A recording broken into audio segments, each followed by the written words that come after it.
Kaixo denoi, Igartu Beiti Baserri Museoan gaude. Musealiak proiektuaren baitan, ondarea herritarrei gerturatzeko asmoarekin, Musealiak proiektuko bigarren pieza aurkeztuko dizuegu.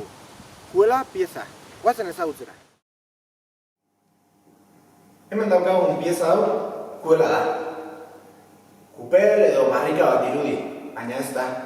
Noski, sagardo gintzari lotuta dago, baina ez zen erabiltzen sagardoa edo sagarzutua gordetzeko. Zehazki, baserritar eta sagardogileek sagarraren tratuak egiteko garaian erabiltzen zuten. Hau da, sagar kantitate zehatza neurtzeko erabiltzen zuten kuela. Guk gaur egun sagarra kilotan neurtuko genuke, baina hau ez da beti horrela izan. Antzina neurri ugari zeuden, eta gainera leku batetik bestera aldatu egiten ziren. Esate baterako sagarra kargaka edo urdikaraka neurtzen zen. 20. mende hasiera inguruan edo guk gaur egun erabiltzen ditugun neurri horiek ezarri ziren. Batez ere, antzinako neurri horiek sortzen zuten nahasmendu hori ekiditeko helburuarekin.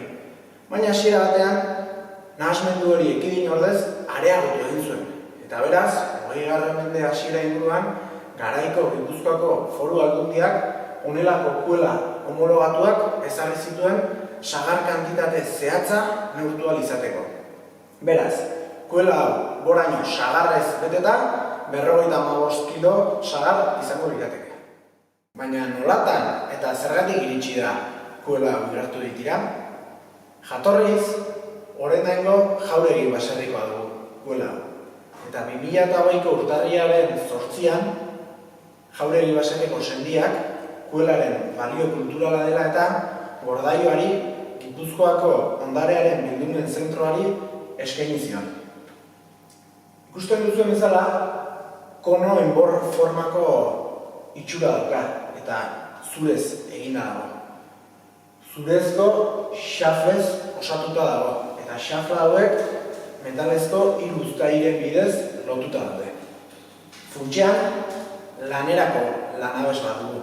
Eta horregatik, lehenengo begiradan agian ez dirudi estetikoki edo artistikoki balio handiegiri duenik edo erakargarritasun handiegiri duenik.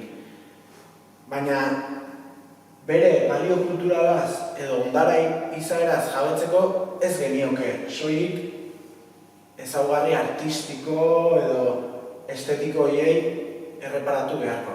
Izan ere, ondarea ez da horretan soilik oinarritzen. Nolabait ere ondarea gizarte baten balio eta identitate multzoa litzateke. Eta horixe da kuela honek kontatu nahi diguna, ezta? Batetik, sagarrari eta sagardoaren munduari lotutako historia, leku konkretu bateko historia errazago dokumentatzen laguntzen digu, eta bestetik, 19. mende amaiera eta 20. mende hasieratik aurrera, sagardogintzak eta oroar baserriei munduak jasan duen bilakaera horretara ere gerturatzen gaitu.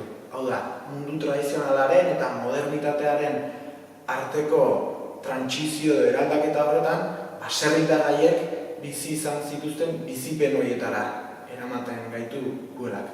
Azken finean horixe da, bizimodu baten lekukoa gaur ondare bihurtuta.